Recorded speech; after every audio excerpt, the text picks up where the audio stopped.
الحمد لله رب العالمين والصلاة والسلام على سيد المرسلين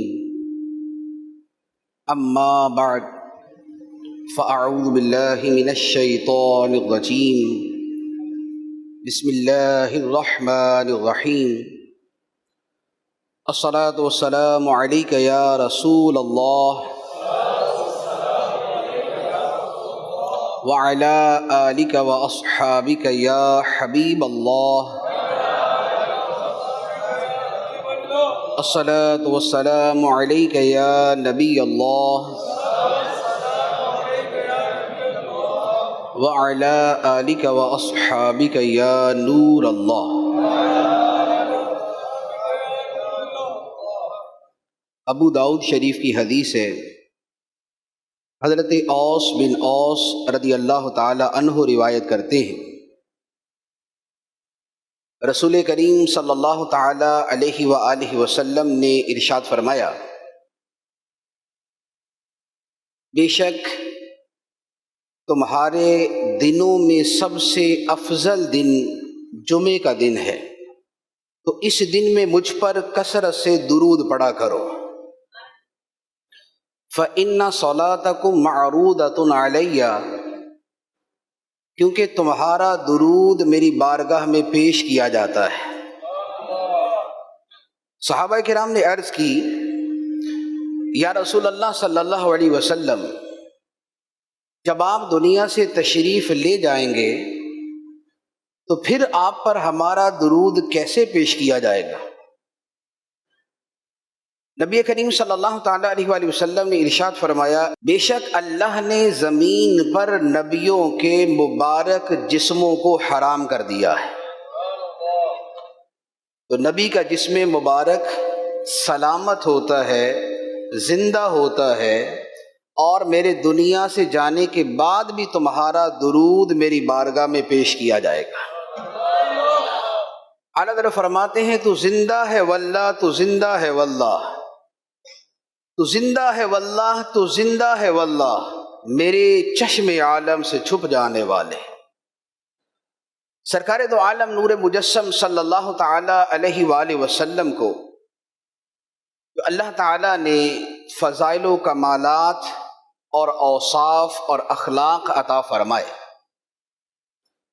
اس میں ایک بہت بڑا وصف، بہت بڑا خلق اور آپ کی عادات کریمہ میں سے ایک بڑی پیاری عادت سخاوت کرنا بھی تھا۔ اور جتنا کوئی شخص خدا کی نعمتوں کا مالک ہوتا ہے اتنا ہی بڑا وہ سخی بن سکتا ہے۔ جس کے پاس کچھ نہیں وہ سخاوت کس چیز کی کرے گا، اور جس کے پاس بہت کچھ ہو وہ سخاوت بھی بہت کر سکتا ہے۔ اور ہمارے آقا صلی اللہ تعالی علیہ وآلہ وسلم وہ ہیں کہ جن کے پاس بہت کچھ نہیں بلکہ سب کچھ ہے، جن کے پاس بہت کچھ نہیں بلکہ سب کچھ ہے، اور اس کے ساتھ وہ سخی بھی ہیں۔ ان کے پاس سب کچھ ہے اور اس کے ساتھ وہ سخی بھی ہیں، تو آقا کریم صلی اللہ تعالی علیہ وآلہ وسلم کائنات کے سب سے بڑے سخی ہیں۔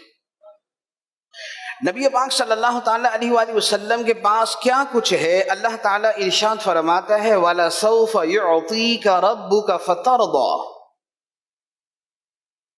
اور اے حبیب تمہارا رب تمہیں اتنا عطا فرمائے گا کہ تم راضی ہو جاؤ گے۔ اور اب فرماتا ہے، اِنَّا أَعْطَيْنَاكَ الْكَوْثَرَ، اے حبیب بے شک ہم نے تمہیں بڑی کثرت سے عطا فرما دیا، جو نعمت دی، جو کمال دیا، جو خدا کی رحمت آپ کو ملی، وہ رحمت دنیا کی ہے یا آخرت کی؟ وہ نعمت ظاہر کی ہے یا باطن کی؟ وہ نعمت جسمانی ہے یا روحانی؟ وہ نعمت دنیاوی ہے یا اخروی؟ انا اعطیناک الکوثر، اے حبیب بے شک ہم نے تمہیں بڑی کثرت سے عطا فرما دیا۔ اور جب نبی پاک صلی اللہ تعالیٰ علیہ وآلہ وسلم کو اللہ تعالیٰ نے ہر شے بڑی کثرت سے عطا فرما دی، اور اتنی عطا فرمانی تھی کہ سرکار اس پہ راضی ہو جائیں، اب اس کے بعد سرکار فرماتے ہیں، بخاری شریف کی حدیث ہے، فرمایا انما انا قاسم واللہ یعطی، اللہ عطا فرمانے والا ہے اور میں تقسیم کرنے والا ہوں۔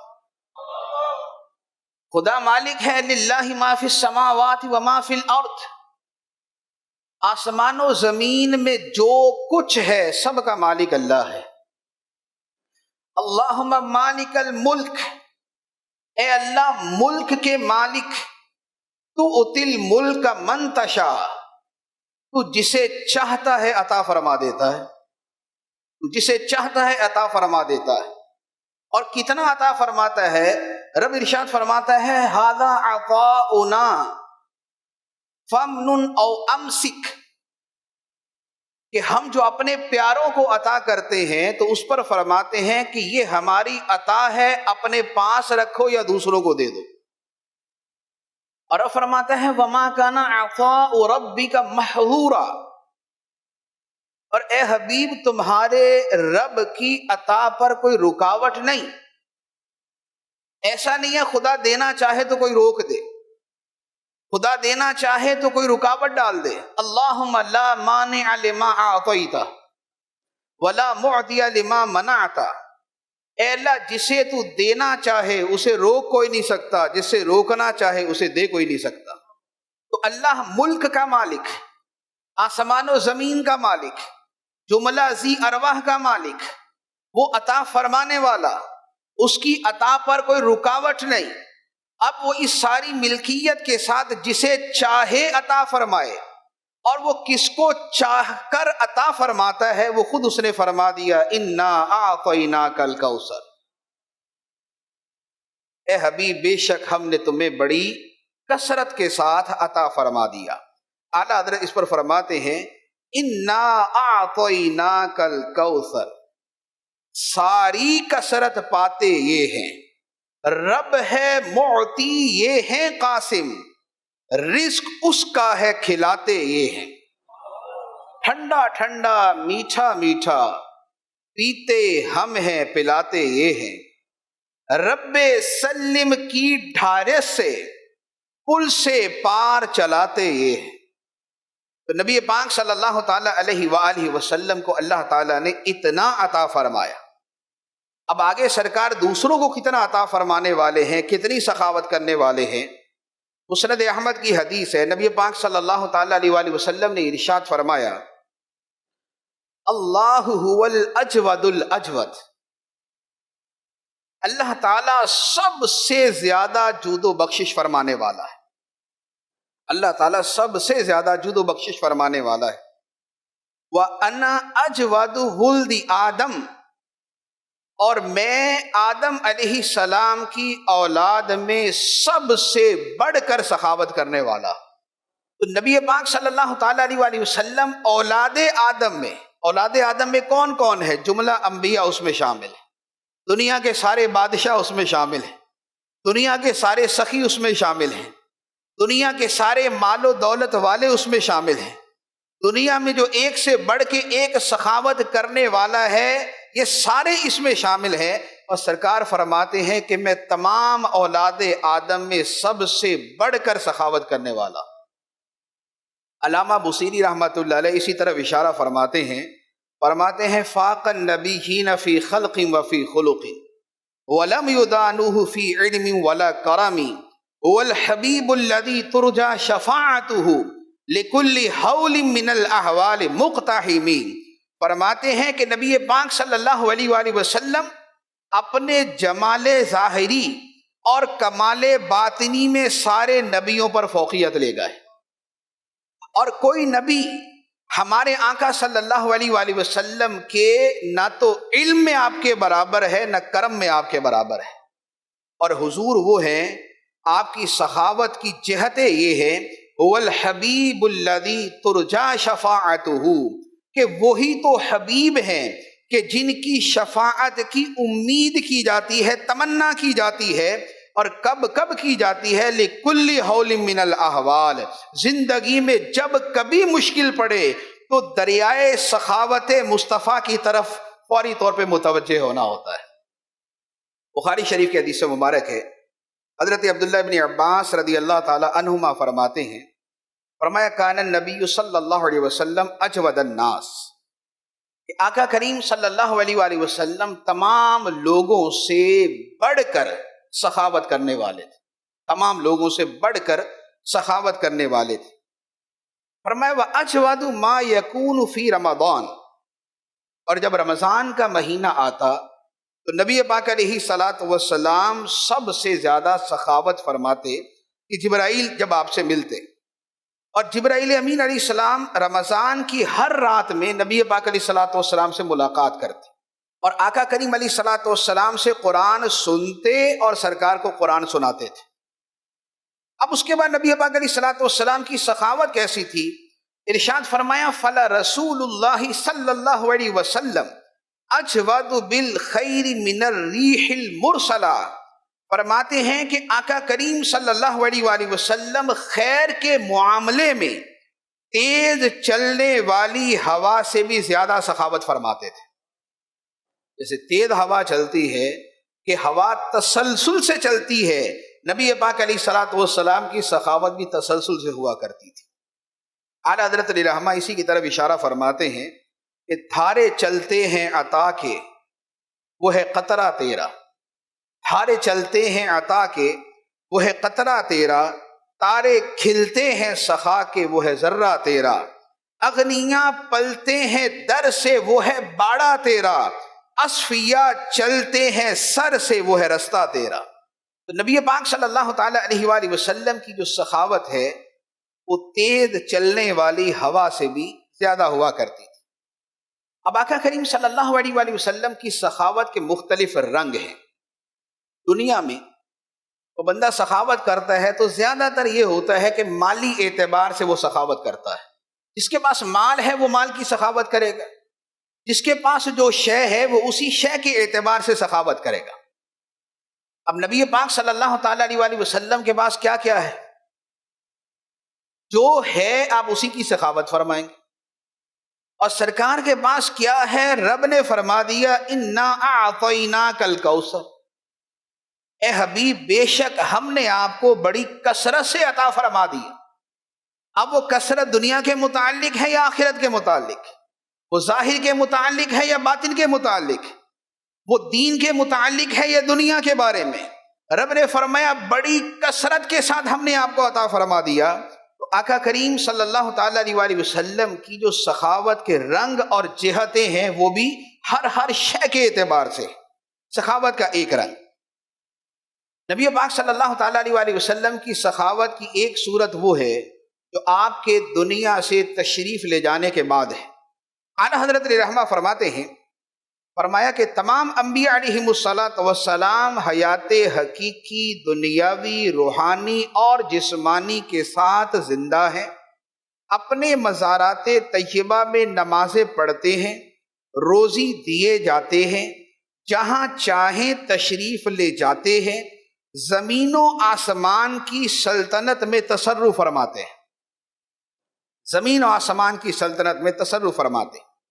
اور یہی بات علامہ سیوطی رحمۃ اللہ علیہ فرماتے ہیں کہ انبیاء علیہم الصلاۃ والسلام کو اختیار ہے کہ دنیا سے جانے کے بعد بھی وہ اپنے مزارات سے باہر زمین و آسمان میں جہاں جانا چاہیں چلے جائیں اور جو کرنا چاہیں کر لیں۔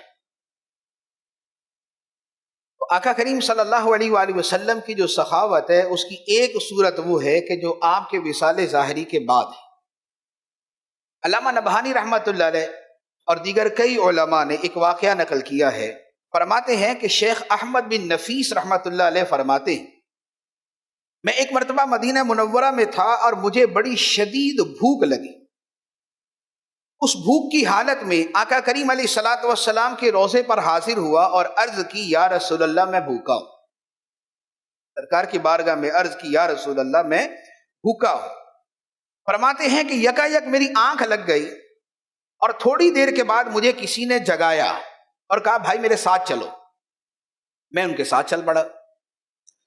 وہ صاحب مجھے اپنے گھر لے کر گئے، میرے سامنے کھجوریں، گھی اور گندم کی روٹی پیش کی اور کہا کہ پیٹ بھر کر کھا لیجیے۔ اور اس کے بعد اگلی بات کیا کہی، وہ صاحب جو ساتھ لے کر گئے کہنے لگے کہ آپ پیٹ بھر کر کھا بھی لیں اور آئندہ جب بھی کبھی بھوک لگے تو بلا تکلف میرے پاس تشریف لے آئیے گا۔ کیوں؟ اس لیے کہ میرے جد امجد سرکار دو عالم نور مجسم صلی اللہ تعالی علیہ وآلہ وسلم نے مجھے آپ کی میزبانی کا حکم دیا ہے۔ وہ جو صاحب لے کر گئے تھے وہ سید تھے، اور آقا کریم صلی اللہ علیہ وآلہ وسلم نے ان سے فرمایا تھا کہ میرا ایک مہمان میرے روضے پر بیٹھا ہوا ہے، اسے لا کے کھانا بھی کھلاؤ اور آئندہ جب کبھی اسے بھوک لگے تو اسے کہنا کہ آپ کے ہاں آ کے کھانا کھا لیا کرے۔ ایک اور بزرگ علامہ شیخ عبدالحق محدث دہلوی رحمۃ اللہ علیہ نقل فرماتے ہیں جذب القلوب میں کہ حضرت شیخ احمد بن محمد رحمۃ اللہ علیہ فرماتے ہیں کہ ایک مرتبہ میں راستے میں کسی جگہ گم ہو گیا، مدینہ منورہ جا رہا تھا، راستہ مجھے بھول گیا اور میں راستے میں گم ہو گیا۔ 3 مہینے تک میں جنگلوں میں پھرتا رہا۔ 3 مہینے کے اندر میرے بدن کی کھال جو ہے وہ خراب ہو گئی، پتھر لگ کے، کانٹے چبھ کے، ہوا سے، موسم سے میرا سارا بدن خراب ہو گیا۔ بالآخر میں مدینہ منورہ پہنچ گیا، نبی پاک علیہ الصلوۃ والسلام کی بارگاہ میں حاضر ہوا، سلام عرض کیا اور سلام عرض کر کے میں سو گیا۔ خواب میں سرکار دو عالم صلی اللہ علیہ وآلہ وسلم تشریف لائے اور فرمایا، اے احمد تو آ گیا، اے احمد تو آ گیا، دیکھ تیرا کیا حال ہو گیا، دیکھ تیرا کیا حال ہو گیا۔ فرماتے ہیں میں نے عرض کی، یا رسول اللہ انا جائع و انا ضیفک، یا رسول اللہ میں آپ کا مہمان ہوں اور میں بھوکا ہوں، مجھے بھوک لگی ہے۔ فرماتے ہیں نبی پاک علیہ الصلوۃ والسلام نے فرمایا کہ اے احمد اپنا ہاتھ کھول۔ خواب میں فرمایا اپنا ہاتھ کھول۔ فرماتے ہیں کہ جیسے ہی میں نے ہاتھ کھولا اس پہ درم رکھے ہوئے تھے، اور جب میری آنکھ کھلی تو وہ درم میرے ہاتھ میں موجود تھے۔ فرماتے میں بازار گیا، روٹی خریدی اور فالودہ خریدا اور پیٹ بھر کے سرکار کی مہمان نوازی سے لطف اندوز ہوا۔ اعلیٰ حضرت فرماتے ہیں مانگیں گے مانگے جائیں گے، منہ مانگی پائیں گے، مانگیں گے مانگے جائیں گے، منہ مانگی پائیں گے، سرکار میں نہ لا ہے نہ حاجت اگر کی ہے، اور لا و رب العرش جس کو جو ملا ان سے ملا، بٹتی ہے کونین میں نعمت رسول اللہ کی۔ تو نبی پاک صلی اللہ تعالی علیہ وآلہ وسلم کی سخاوت کی ایک جہت یہ ہے کہ آپ دنیا سے ظاہری پردہ فرما گئے لیکن سخاوت کا دریا ابھی بھی جاری ہے۔ تھارے چلتے ہیں عطا کے وہ ہے قطرہ تیرا، اور تارے کھلتے ہیں سخا کے وہ ہے ذرہ تیرا، اور میں تو مالک ہی کہوں گا کہ ہو مالک کے حبیب، یعنی محبوب و محب میں نہیں میرا تیرا، آسماں خان زمیں خان زمانہ مہماں، صاحب خانہ لقب کس کا ہے آقا تیرا۔ تو نبی پاک صلی اللہ تعالی علیہ وآلہ وسلم کی سخاوت کا یہ رنگ کہ دنیا سے تشریف لے جانے کے بعد بھی آج بھی سخاوت جاری ہے۔ ایک دوسرا رنگ، سخاوت کا دوسرا رنگ یہ ہے کہ آقا کریم صلی اللہ علیہ وآلہ وسلم جسے چاہیں جنت عطا فرما دیں، اور پھر جنت میں جسے جو مرتبہ چاہیں عطا فرما دیں، اور جنت میں حساب کے ساتھ جانا ہے یا بغیر حساب کے جانا ہے، جسے چاہیں یہ عطا فرما دیں۔ مسلم شریف کی اور نسائی شریف کی حدیث ہے، حضرت ربیعہ بن کعب رضی اللہ تعالی عنہ فرماتے ہیں کہ میں نبی پاک علیہ الصلوۃ والسلام کی بارگاہ میں آپ کے وضو کا پانی لے کے حاضر ہوا کرتا تھا اور دیگر کچھ سامان لے کے آتا۔ آقا کریم علیہ الصلوۃ والسلام نے ایک مرتبہ مجھے ارشاد فرمایا، سلی، اے ربیعہ کچھ مانگ، اے ربیعہ کچھ مانگ۔ فرماتے ہیں میں نے عرض کی، اسألک مرافقتک فی الجنہ، یا رسول اللہ مجھے جنت میں اپنا ساتھ عطا فرما دے، جنت میں مجھے اپنا ساتھ عطا فرما دے۔ نبی پاک صلی اللہ تعالی علیہ وآلہ وسلم نے ارشاد فرمایا اوا غیر ذالک، کچھ اور بھی چاہیے؟ جنت میں ساتھ کے علاوہ کچھ اور بھی چاہیے؟ اوا غیر ذالک، کوئی اور شے؟ عرض کی ہوا ذاکا، یا رسول اللہ یہی بہت ہے، ہوا ذاکا یہی بہت ہے، جنت میں آپ کا قرب مل جائے، آپ کی رفاقت مل جائے، اور کیا چاہیے؟ یا رسول اللہ ہوا ذاکا یہی بہت ہے، تجھ سے تجھی کو مانگ لوں تو مل جائے ساری کائنات، 100 سوالوں سے یہی ایک سوال اچھا ہے۔ تو یا رسول اللہ آپ سے آپ کو مانگ لیا، اب کسی اور شے کی ضرورت نہیں۔ نبی پاک صلی اللہ تعالی علیہ وآلہ وسلم نے فرمایا فَأَعِنِّي عَلَى نَفْسِكَ بِكَثْرَةِ السُّجُودِ، تو سجدے زیادہ کر کے اس کام پر میری مدد کرنا۔ نبی پاک علیہ الصلوۃ والسلام نے یہ نہیں فرمایا کہ سخاوت کا دائرہ دنیا کے ساتھ خاص ہے، اس میں آخرت شامل نہیں، اس میں جنت شامل نہیں، اس میں جنت کے محلات شامل نہیں، اس میں جنت کے درجات شامل نہیں، اس میں جنت کا عالی مرتبہ شامل نہیں۔ ارشاد فرمایا کہ یہ تمہیں عطا کر دیں گے، تھوڑی سی معاونت تم بھی ساتھ کر دینا۔ گویا نبی پاک علیہ الصلوۃ والسلام کی سخاوت کے دائرے میں جنت بھی ہے، جنت کے مرتبے بھی ہیں، جنت کے درجات بھی ہیں، جنت کے اعلیٰ مقام بھی ہیں، بلکہ خود نبی پاک علیہ الصلوۃ والسلام کا قرب بھی ہے۔ ایک دوسری حدیث مبارک بخاری شریف کی حدیث ہے، نبی پاک صلی اللہ تعالی علیہ وآلہ وسلم فرماتے ہیں کہ میرے سامنے مختلف امتیں پیش کی گئی، تو میں نے دیکھا کہ کوئی نبی تشریف لا رہے ہیں اور ان کے ساتھ صرف 10 امتی، نبی کے ساتھ 10 امتی، 10 سے بھی کم۔ کوئی نبی تشریف لائے تو ان کے ساتھ صرف 1 یا 2 امتی، یعنی 1 یا 2 بندوں نے ان کا کلمہ پڑھا۔ اور فرماتے ہیں کہ کوئی ایسے نبی بھی تھے کہ جن کے ساتھ ایک بھی بندہ نہیں تھا، کوئی بندہ ایمان ہی نہیں لایا ان پہ، ایسے بھی نبی گزرے۔ فرمایا کہ اتنے میں ایک بہت بڑی امت آئی، ہر طرف پھیلی ہوئی، وسیع و عریض رقبے پر پھیلی ہوئی۔ سرکار فرماتے ہیں میں سمجھا کہ میری امت ہے، تو مجھ سے کہا گیا اے حبیب علیہ الصلوۃ والسلام، یہ جو اتنی ساری آپ دیکھ رہے ہیں یہ حضرت موسیٰ علیہ السلام کی امت، یہ حضرت موسیٰ علیہ السلام کی امت۔ فرماتے اس کے ساتھ مجھے فرمایا گیا، کیونکہ سرکار کے دل میں تو اپنی امت کو دیکھ لکھا تھا کہ میری امت کہاں، میری امت کہاں ہے، کتنی ہے، کیسی ہے۔ تو کہنے والے نے کہا ذرا نگاہ اٹھا کے آسمان کے کناروں کی طرف دیکھیے۔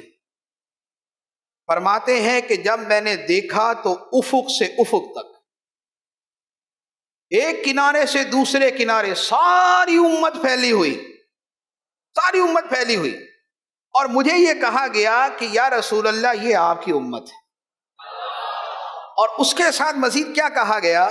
عرض کیا گیا یا رسول اللہ یہ جو آپ کی امت ہے اس میں 70,000 افراد ایسے ہیں جو بغیر حساب کے جنت میں داخل ہو جائیں گے، کوئی حساب ہی نہیں ہوگا، کوئی ایک لفظ نہیں پوچھا جائے گا، کوئی ایک بات نہیں پوچھی جائے گی، ان کی پیشی نہیں ہوگی، میدان قیامت میں آئے اور وہاں سے سیدھا جنت میں، وہ 70,000 ایسے۔ اچھا، علماء نے اس کے ساتھ مزید ایک اور احادیث بھی ہیں، ان کی روشنی میں یہ فرمایا ہے کہ 70,000 بلا حساب جنت میں، اور ہر ایک کے ساتھ مزید 70,000 جائیں گے، 70,000 بلا حساب، اور ہر ایک کے ساتھ اور 70,000 جنت میں بغیر حساب کے جائیں گے، یہ اربوں کی تعداد بنتی ہے۔ اب نبی پاک علیہ الصلوۃ والسلام نے جب یہ فرمایا کہ میری امت اور اس کے اتنے افراد بغیر حساب کے جنت میں جائیں گے، تو حضرت عکاشہ رضی اللہ تعالیٰ عنہ صحابی رسول ہیں، بارگاہ میں بیٹھے ہوئے تھے، کھڑے ہوئے اور عرض کی کہ یا رسول اللہ میرے لیے دعا کر دیں میں بھی 70,000 میں شامل ہو جاؤں، میرے لیے دعا کر دیں میں بھی 70,000 میں شامل ہو جاؤں۔ نبی پاک صلی اللہ تعالی علیہ وآلہ وسلم نے فرمایا انت منہم، فرمایا تو انہی میں سے، تو انہی میں سے۔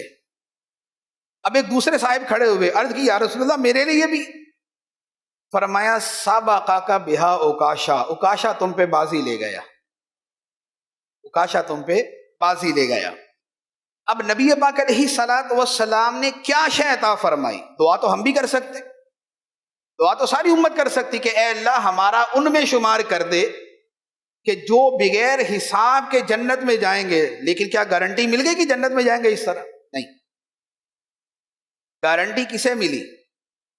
کہ جنت میں بلا حساب داخلہ کسے ملا؟ یہ اسے ملا کہ جسے سرکار نے فرمایا انت منہم، وہ بھی انہی میں سے ہے، تو انہی میں سے ہے، تو بھی بغیر حساب کے جنت میں چلا جائے گا. تو لا ورب العرش، جس کو جو ملا ان سے ملا. بٹتی ہے کونین میں نعمت رسول اللہ کی، اور بے ان کے واسطے کہ خدا کچھ عطا کرے، ہاشا غلط یہ ہوس بے بصر کی، یہ بے بصر کی، یہ اندھے کی ہوس، اور یہ اس کی بصیرت ہے کہ وہ یہ سمجھے کہ سرکار کے بغیر کسی کو کچھ مل سکتا ہے. تو بے ان کے واسطے کہ خدا کچھ عطا کرے، ہاشا غلط یہ ہوس بے بصر کی ہے کہ بخدا خدا کا یہی ہے در، نہیں اور کوئی مفر مقر، جو وہاں سے ہو یہی آ کے ہو، جو یہاں نہیں وہ وہاں نہیں. سرکار دو عالم صلی اللہ تعالی علیہ وآلہ وسلم کی سخاوت کا دوسرا رنگ یہ ہے کہ آپ اپنی سخاوت میں جنت عطا فرما دیتے. آپ کی سخاوت کا تیسرا رنگ ابو داؤد شریف کی حدیث ہے. حضرت انس رضی اللہ تعالیٰ عنہ فرماتے ہیں کہ ایک مرتبہ نبی پاک صلی اللہ تعالیٰ علیہ وآلہ وسلم آرام فرما رہے تھے، اور جب آپ بیدار ہوئے تو چہرہ مبارک پہ مسکراہٹ تھی. چہرہ مبارک پہ مسکراہٹ تھی، اس تبسم کی عادت پہ لاکھوں سالہ چہرہ مبارک پہ مسکراہٹ تھی. فرمایا کہ مجھ پر ابھی ایک سورت نازل ہوئی ہے، اور یہ کہہ کے نبی پاک علیہ الصلوۃ والسلام نے سورہ کوثر کی تلاوت فرمائی، اور فرمایا کہ کیا تمہیں پتہ ہے کوثر ہے کیا؟ صحابہ کرام نے عرض کی یا رسول اللہ جانتا ہے یا اللہ کا رسول جانتا ہے؟ اللہ جانتا ہے اور اللہ کا رسول جانتا ہے. صحابہ کرام کا عام جملہ یہی ہوتا تھا، اللہ جانتا ہے اور اللہ کا رسول جانتا ہے. نبی پاک صلی اللہ تعالی علیہ وآلہ وسلم نے فرمایا کہ یہ کوثر جنت میں ایک نہر ہے جو اللہ نے مجھے عطا فرمائی. جنت میں ایک نہر ہے جو مجھے عطا فرمائی. اور بخاری شریف کی حدیث میں ہے، نبی پاک علیہ الصلوۃ والسلام فرماتے ہیں کہ میں جنت میں جا رہا تھا، جیسے معراج کی شب وغیرہ، میں جنت میں جا رہا تھا تو میرے سامنے اچانک ایک نہر آئی. اس نہر کے کنارے کھوکھلے موتیوں کے قبے بنے ہوئے تھے. جیسے وہ قبہ سا بنا ہوتا ہے نا، گول سا، بڑا خوبصورت سا ہوتا ہے دھوپ وغیرہ سے بچنے کے لیے، تو وہ موتیوں کے بنے ہوئے. فرماتے ہیں میں نے کہا اے جبرائیل یہ کیا ہے، یہ نہر کیا ہے؟ جبرائیل امین علیہ الصلوۃ والسلام نے عرض کی یا رسول اللہ یہی تو کوثر ہے جو اللہ نے آپ کو عطا فرمائی. یہ نہر جو ہے، یہ نہر کوثر ہے جو اللہ نے آپ کو عطا فرمائی ہے. اور نبی پاک علیہ الصلوۃ والسلام فرماتے ہیں کہ میں نے دیکھا کہ اس نہر کوثر کی مٹی مہکنے والی کستوری کی طرح تھی. اچھا، اب ایک حدیث مبارک یہ ہے. دوسری حدیث مبارک مسلم شریف کی ہے. نبی پاک صلی اللہ تعالی علیہ وآلہ وسلم نے نہر کوثر کے بارے میں فرمایا کہ یہ وہ ہے جس کا مجھ سے میرے رب نے وعدہ فرمایا. اب اس کے بعد فرمایا کہ یہ کوثر وہ حوض کوثر ہے جس پر قیامت کے دن میری امت پینے کے لیے آئے گی. یہ انا اعطیناک الکوثر جو ہے، یہ وہ حوض کوثر ہے کہ جس پر میری امت قیامت کے دن پینے کے لیے آئے گی. اور علامہ عسقلانی رحمۃ اللہ علیہ اس پہ فرماتے ہیں کہ نہر کوثر جنت میں ہے اور حوض کوثر میدان محشر میں. نہر کوثر جنت میں اور حوض کوثر میدان محشر میں. اور جنت سے 2 نہریں اس حوض کوثر میں گر رہی. اور مسلم شریف میں فرمایا کہ وہ جو حوض کوثر ہے اس کے برتن تاریک رات میں صاف روشن آسمان پہ چمکنے والے ستاروں سے بھی زیادہ ہے. کیونکہ پینے والے اتنے سارے ہوں گے نا. تو سرکار فرماتے ہیں کہ حوض کوثر کے کنارے پر جو برتن ہیں کہ جس میں پینا ہے، تاریک رات میں صاف روشن آسمان پہ جو ستارے چمک رہے ہوتے ہیں وہ برتن اس سے بھی زیادہ ہے. اور فرمایا کہ اس حوض کوثر کا جو ایک مرتبہ پانی پی لے گا کبھی پیاسا نہیں ہوگا. اور پھر اس کی لمبائی چوڑائی بیان فرمائی اور فرمایا کہ اس حوض کوثر کا پانی دودھ سے زیادہ سفید اور شہد سے زیادہ میٹھا ہے. تو یہ میدان قیامت میں جو لنگر کی سبیل ہوگی یہ کس کی ہوئی؟ دنیا میں جلوس میں بہت ساری چیزوں میں ہم سبیلیں لگاتے ہیں، جتنا مرضی پیسہ لگا لے، صبح لگاتے شام کو ختم، جتنا مرضی مزے کا بنا لے تب بھی ختم۔ اب میدان قیامت میں جتنے پینے والے ان کو جو اس سبیل سے آب کوثر ملے گا وہ سرکار دو عالم صلی اللہ تعالی علیہ وآلہ وسلم کے حوض کوثر سے ملے گا۔ اب اعلیٰ حضرت علی رحمہ کیا فرماتے ہیں؟ سبحان اللہ، فرماتے ہیں کہ جس کی 2 بوند ہیں کوثر و سلسبیل، جس کی 2 بوند ہیں کوثر و سلسبیل ہے وہ رحمت کا دریا ہمارا نبی، اور میرے کریم سے گر قطرہ کسی نے مانگا، میرے کریم سے گر قطرہ کسی نے مانگا، دریا بہا دیے ہیں در بے بہا دیے ہیں۔ تو نبی پاک صلی اللہ تعالی علیہ وآلہ وسلم کی سخاوت کا ایک رنگ وہ ہوگا جو میدان قیامت میں ظاہر ہوگا، میدان قیامت میں ظاہر ہوگا۔ اور نبی پاک علیہ الصلوۃ والسلام کا لنگر جیسے یہاں جاری ہے ایسے ہی میدان قیامت میں جاری ہوگا، اور میدان قیامت کے بعد جب جنت میں جائیں گے تو سرکار کی سخاوت کا نہر کوثر وہاں بھی جاری ہوگا، اور ہر گھر میں جو مشروب پہنچے گا وہ اسی نہر کوثر سے پہنچ رہا ہو۔ تو آقا کریم صلی اللہ علیہ وآلہ وسلم کی سخاوت کا دریا جو قیامت میں جاری ہوگا۔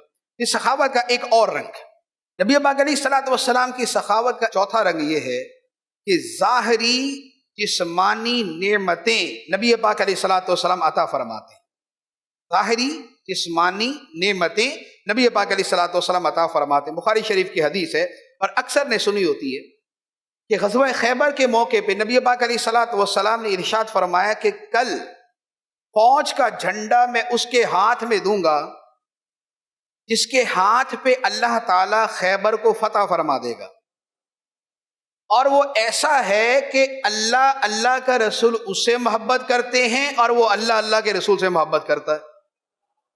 صحابہ کرام فرماتے ہیں کہ ہمارے تو دلوں میں تمنا پیدا ہوئی کہ کاش کل جب نبی پاک علیہ الصلوۃ والسلام جھنڈا عطا فرمائے تو مجھے ہی عطا کر دیں، کیونکہ 2 باتیں فرمائیں، ایک یہ کہ اس کے ہاتھ پہ خیبر فتح ہوگا تو بہت بڑی کامیابی، سرکار خوش ہوں گے، اور دوسرا یہ کہ نبی پاک علیہ الصلوۃ والسلام نے اس کے بارے میں گواہی دی کہ اللہ رسول کا محب بھی ہے اور اللہ رسول کا محبوب بھی ہے۔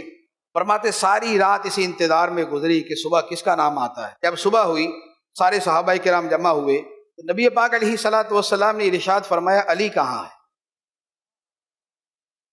فرمایا علی کہاں ہے؟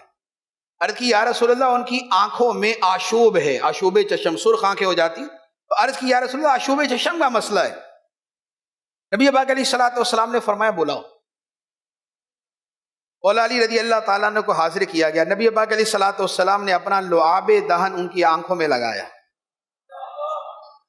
اور فرماتے ہیں کہ سرکار نے لعاب دہن لگایا، بخاری کے الفاظ ہیں کہ ایسا ہو گیا کہ جیسے آنکھوں میں کبھی کوئی مرض ہوا ہی نہیں تھا۔ تو ظاہری جسمانی نعمتوں کی سخاوت۔ ایک اور حدیث مبارک اسود الغابہ میں یہ حدیث مبارک ہے، غزوہ بدر کے موقع پہ اور غزوہ احد کے موقع پہ ایک صحابی تھے جنہوں نے بڑی داد شجاعت دی، کسی مشرک نے ان پہ تیر کے ساتھ حملہ کیا جو سیدھا ان کی آنکھ میں آ کے لگا، اور ایسا لگا کہ آنکھ کا ڈیلا لٹک کے رخسار پہ آ گیا، آنکھ کا جو گولی ہے وہ لٹک کے رخسار پہ آ گئی۔ تو لوگوں نے کہا کہ بھائی یہ تو کاٹنی پڑے گی، کاٹنے کے علاوہ تو کوئی صورت نہیں ہے، کہ آنکھ ہی جب کٹ گئی ہے تو اب اس کے دوبارہ صحیح ہونے کا تو چانس ہی نہیں، تو اب اسے کاٹنا پڑے گا تاکہ کم از کم یہ اتنا عجیب و غریب تو نظر نہ آئے۔ کسی نے کہا کہ سرکار سے تو مشورہ کر لو، نبی پاک صلی اللہ تعالی علیہ وآلہ وسلم کی بارگاہ میں تو ایک مرتبہ جا کے عرض کر لے۔ تو حضرت قتادہ بن نعمان، یہ صحابی جن کے ساتھ یہ واقعہ ہوا، یہ اپنی آنکھ کو یوں پکڑ کے نبی پاک علیہ الصلوۃ والسلام کی بارگاہ میں آ گئے۔ سرکار دو عالم صلی اللہ تعالی علیہ وآلہ وسلم نے اس آنکھ کو پکڑا، ان کی دوبارہ اسی جگہ پہ رکھ کے دعا کی، اللہ مکسیہا جمالاً، اے اللہ اس آنکھ کو جمال عطا فرما دے، اے اللہ اس آنکھ کو حسن عطا فرما دے۔ حضرت قتادہ رضی اللہ تعالیٰ عنہ فرماتے ہیں کہ خدا کی شان یہ ہے کہ وہ آنکھ کے جو نبی پاک علیہ الصلوۃ والسلام نے دوبارہ لگا کے ٹھیک کی تھی، وہ پہلی آنکھ سے زیادہ دیکھتی بھی تھی اور پہلی آنکھ سے زیادہ خوبصورت بھی تھی۔ لا ورب العرش، جس کو جو ملا ان سے ملا، بٹتی ہے کونین میں نعمت رسول اللہ کی۔ تو آقا کریم صلی اللہ علیہ وآلہ وسلم کی سخاوت کا ایک رنگ یہ کہ ظاہری جسمانی نعمتوں کی سخاوت فرماتے۔ سخاوت کا پانچواں رنگ باطنی روحانی نعمتیں عطا فرمانا، باطنی روحانی نعمتیں عطا فرمانا۔ بخاری شریف کی حدیث ہے، حضرت ابو ہریرہ رضی اللہ تعالی عنہ فرماتے ہیں کہ میں نے بارگاہ رسالت میں عرض کی، یا رسول اللہ صلی اللہ علیہ وسلم، میں آپ کے فرمان مبارک، آپ کی احادیث سنتا ہوں مگر بھول جاتا ہوں۔ آقا کریم صلی اللہ علیہ وآلہ وسلم نے فرمایا کہ اے ابو ہریرہ، ابسط رداءک، اپنی چادر پھیلاؤ، اپنی چادر پھیلاؤ، جیسے سخی کے سامنے دامن پھیلایا جاتا ہے، تو اپنی چادر پھیلاؤ۔ حضرت ابو ہریرہ فرماتے ہیں کہ میں نے مالک جنت قاسم نعمت صلی اللہ تعالی علیہ وآلہ وسلم کی بارگاہ میں اپنی چادر پھیلائی، آقا کریم علیہ الصلوۃ والسلام نے یوں چلو سا بھرا اور میری چادر میں ڈال دیا۔ میں نے اور فرمایا کہ اسے اٹھا کے سینے سے لگا لو، اسے اٹھا کے سینے سے لگا لو۔ فرماتے ہیں کہ میں نے اسے اٹھایا، سینے سے لگایا، اور اس کے بعد یہ ہوا کہ میرا حافظہ اتنا مضبوط ہو گیا کہ میں زندگی میں کبھی کوئی شے بھولا ہی نہیں، میں زندگی میں کبھی کوئی شے بھولا ہی نہیں۔ اب کیا حافظہ بھی ایسی شے ہے جو دینے والی؟ ایک باطنی شے ہے، ایک روحانی شے ہے، ایک نظر نہ آنے والی چیز ہے، انسین شے ہے۔ نبی پاک صلی اللہ تعالی علیہ وآلہ وسلم نے وہ بھی چادر میں رکھ کے فرمایا اٹھا کے سینے سے لگا لو۔ دوسری حدیث مبارک، یہ بھی بخاری شریف کی حدیث، حضرت عبداللہ ابن عباس رضی اللہ تعالی عنہما، یہ حضرت میمونہ ام المومنین حضرت میمونہ رضی اللہ تعالی عنہا کے یہ بھانجے تھے، تو یہ بچے تھے اور کبھی کبھار یہ رات بھی نبی پاک علیہ الصلوۃ والسلام کے کاشانہ اقدس پر آ کے گزارتے تھے۔ ایک مرتبہ انہوں نے وضو کا پانی لا کے، اب چھوٹے سے بچے ہیں اور وضو کا پانی لا کے سرکار کے لیے رکھ دیا۔ نبی پاک صلی اللہ تعالی علیہ وآلہ وسلم نے پانی دیکھا تو فرمایا یہ کون لے کے آیا، یہ پانی کون لایا؟ تو حضرت میمونہ رضی اللہ تعالی عنہ نے عرض کی کہ یا رسول اللہ، یہ بچہ عبداللہ لے کے آیا۔ سرکار دو عالم صلی اللہ تعالی علیہ وآلہ وسلم خوش ہوئے اور خوش ہو کے فرمایا اللہم فقہہ فی الدین وعلمہ التأویل، اے اللہ عبداللہ ابن عباس کو دین کی سمجھ عطا فرما دے اور قرآن کی تفسیر کا علم عطا فرما دے۔ اور نبی پاک صلی اللہ تعالی علیہ وآلہ وسلم کی اس دعا کا اثر یہ ہوا کہ حضرت عبداللہ ابن عباس رضی اللہ تعالی عنہ کو اس امت میں تفسیر کا سب سے بڑا عالم کہا جاتا ہے، اور آپ کو نبی پاک علیہ الصلوۃ والسلام کی اس فقاہت کی دعا کی برکت یہ ملی کہ حضرت عمر فاروق رضی اللہ تعالی عنہ اپنے علمی مشوروں میں، جس میں بدری صحابہ کرام اور بڑے بڑے صحابہ کرام کو بٹھاتے، ساتھ میں حضرت عبداللہ ابن عباس کو بھی بٹھایا کرتے تھے۔ بعض اوقات دیگر صحابہ کرام نے یہ سوال بھی کیا کہ اے عمر، جس مجلس میں بڑے بڑے صحابہ کرام ہوتے ہیں، بزرگ صحابہ کرام جن کی زندگیاں سرکار علیہ الصلوۃ والسلام کے ساتھ گزری ہیں، ان کو بٹھایا جاتا ہے، درمیان میں یہ بچہ کیوں بیٹھا ہوتا ہے؟ وہ بچہ اس لیے بیٹھا ہوتا تھا کہ سرکار علیہ الصلوۃ والسلام نے اسے یہ فقہ اور فہم اور علم تعویل عطا فرمایا ہوا تھا۔ تو آقا کریم صلی اللہ تعالی علیہ وآلہ وسلم کی سخاوت کا ایک رنگ یہ تھا کہ باطنی روحانی نعمتیں آقا کریم علیہ الصلوۃ والسلام نے عطا فرمائی۔ ایک چھٹا رنگ سرکار علیہ الصلوۃ والسلام کی سخاوت کا یہ تھا کہ پیارے آقا صلی اللہ تعالی علیہ وآلہ وسلم کے دینے کا معمول کیسا تھا؟ غزوہ حنین کے موقع پہ علماء فرماتے ہیں کہ آقا کریم علیہ الصلوۃ والسلام نے اس دن اتنی سخاوت فرمائی کہ اس ایک دن کی سخاوت دنیا کے بڑے بڑے سخی بادشاہوں کی پوری زندگی کی سخاوت سے زیادہ تھی۔ ایک دن میں اتنی سخاوت فرمائی، جنگل بکریوں سے بھرے ہوئے تھے اور سرکار لوگوں کو عطا فرما رہے تھے۔ 1000 بکریاں اسے عطا فرما دی، 1000 بکریاں اس کو عطا فرما دی، 1000 بکریاں اسے عطا فرما دی۔ نبی پاک علیہ الصلوۃ والسلام اتنا عطا فرما رہے تھے۔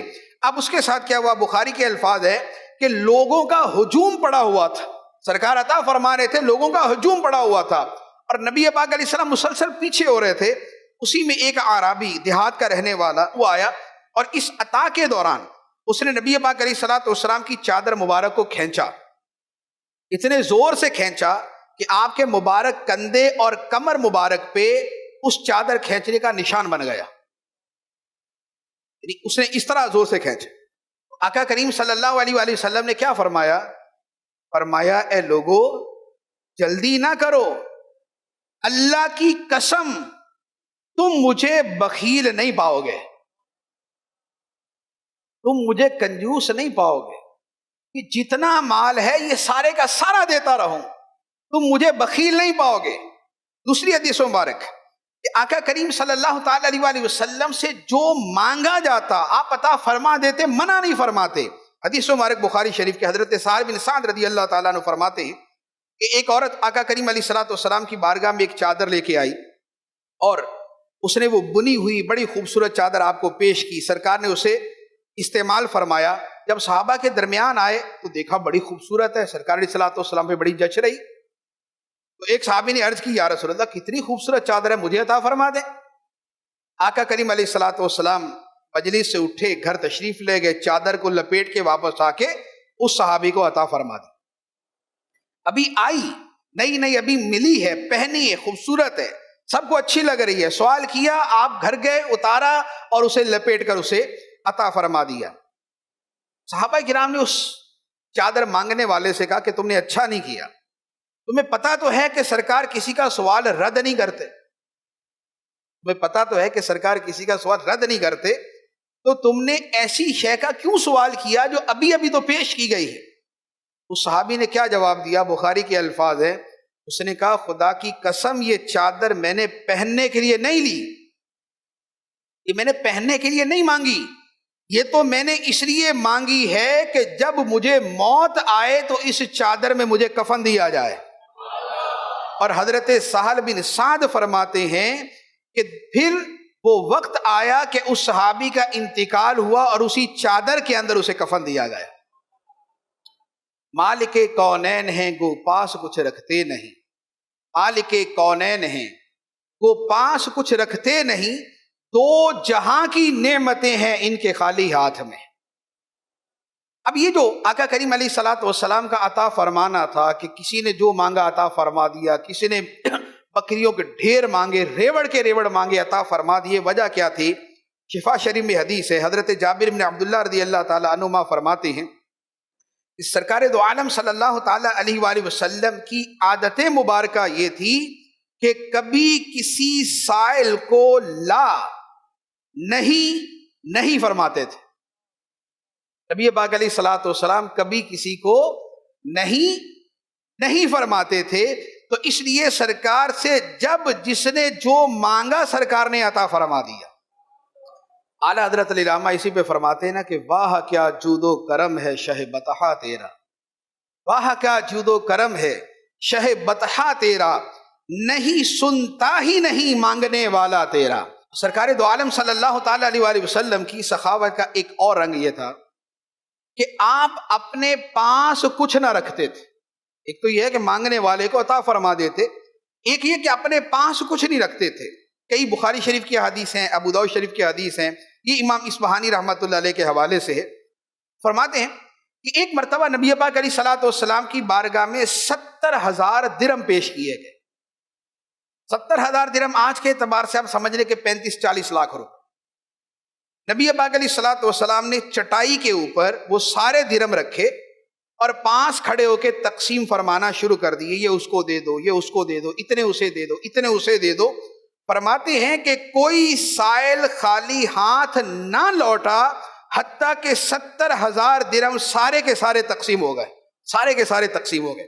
دوسری حدیث مبارک نبی پاک صلی اللہ تعالیٰ علیہ وسلم، بخاری شریف کی حدیث ہے کہ ایک دن نماز عصر کے بعد جیسے ہی سلام پھیرا تو آقا کریم علیہ الصلوۃ والسلام فوراً اپنے مصلی سے اٹھے اور گھر تشریف لے گئے، اور تھوڑی دیر کے بعد باہر آ گئے۔ نماز عصر پڑھی، سلام پھیرا، فوراً گھر، ورنہ سرکار علیہ الصلوۃ والسلام کا معمول یہ تھا کہ آپ کچھ وظائف پڑھتے تھے، لا الہ الا اللہ وحدہ لا شریک لہ، یہ وظیفہ پڑھتے تھے، پھر بیٹھتے تھے، صحابہ کرام کو سوال کرتے تھے، کوئی بات کرتے تھے، کوئی مسئلہ پوچھتے تھے۔ لیکن اس دن سرکار علیہ الصلوۃ والسلام فوراً تشریف لے، پھر واپس آئے اور فرمایا، صحابہ کرام کو تعجب ہوا کہ یہ سرکار فوراً گئے، فوراً آگے، کیا ہوا ایسا؟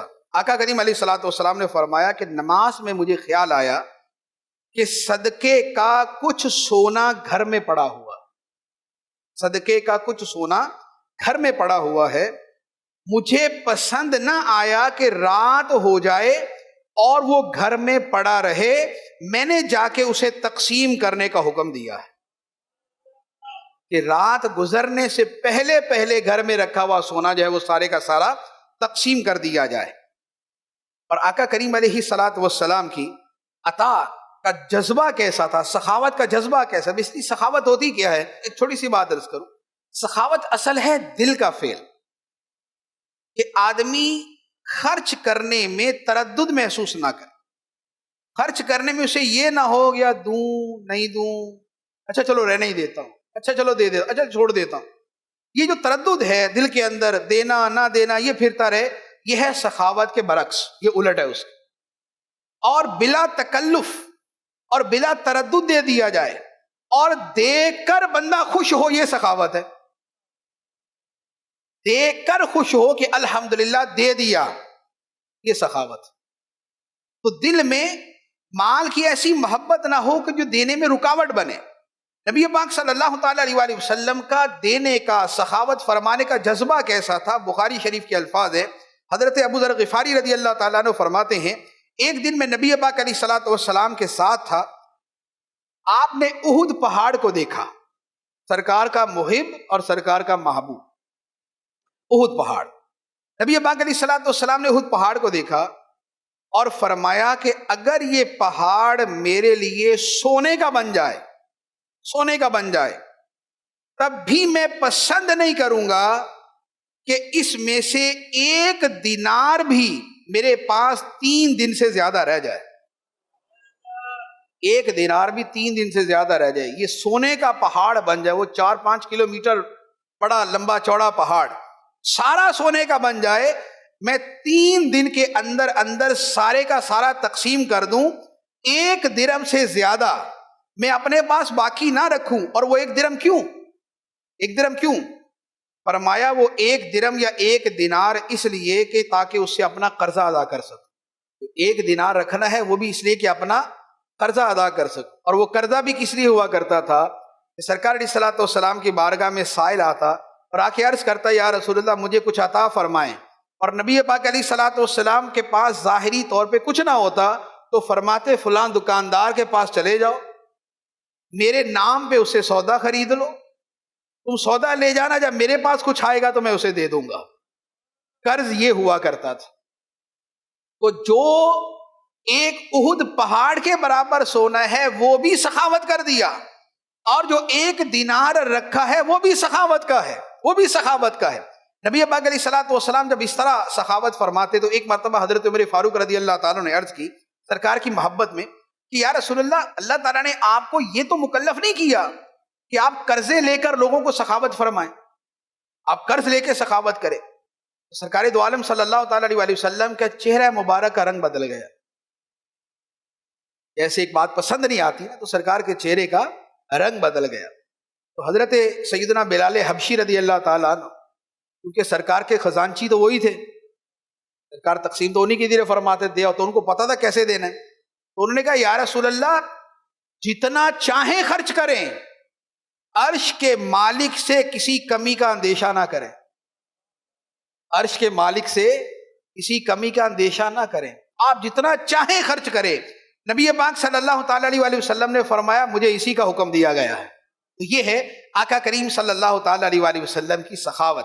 اب اس سخاوت کے جتنے رنگ ہیں ان میں ہمارے لیے بہت سی چیزیں، اس سے نبی پاک علیہ الصلوۃ والسلام کی عظمت و شان کا بھی پتہ چلتا ہے، آپ جنت کے مالک، اس سے یہ بھی پتہ چلتا ہے نہر کوثر کے مالک ہیں، اس سے یہ بھی پتہ چلتا ہے حوض کوثر آپ کا ہے، اس سے یہ بھی پتہ چلتا ہے کہ امت سیراب ہوگی اسی حوض کوثر سے، اس سے یہ بھی پتہ چلتا ہے کہ سرکار ظاہری نعمتیں بھی عطا فرماتے ہیں، باطنی نعمتیں بھی عطا فرماتے ہیں، اور اس سے یہ بھی پتہ چلتا ہے کہ سخاوت اپنے معمول کی زندگی میں اپنانا بھی سنت، کہ اللہ کی راہ میں اللہ کی رضا کے لیے خرچ کیا جائے۔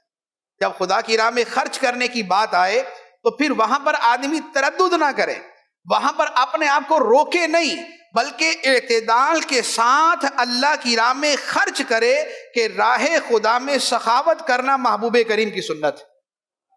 تو آقا کریم صلی اللہ تعالی علیہ وآلہ وسلم کی یہ جو سنت مبارکہ ہے، سخاوت کی جو سنت ہے، اسے بھی سنت سمجھ کے اپنی زندگی میں شامل کرنا چاہیے، اسے بھی سنت سمجھ کے اپنی زندگی میں شامل کرنا چاہیے۔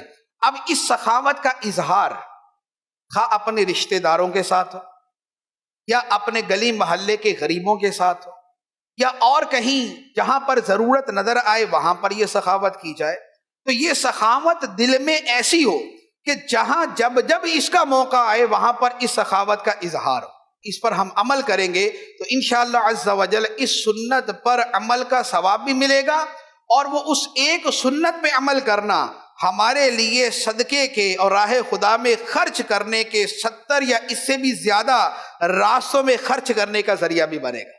اللہ تبارک و تعالی ہمیں اس سنت مبارکہ پر اور دیگر سنتوں پر عمل کی توفیق عطا فرمائے، آمین بجاہ النبی الامین صلی اللہ علیہ وسلم۔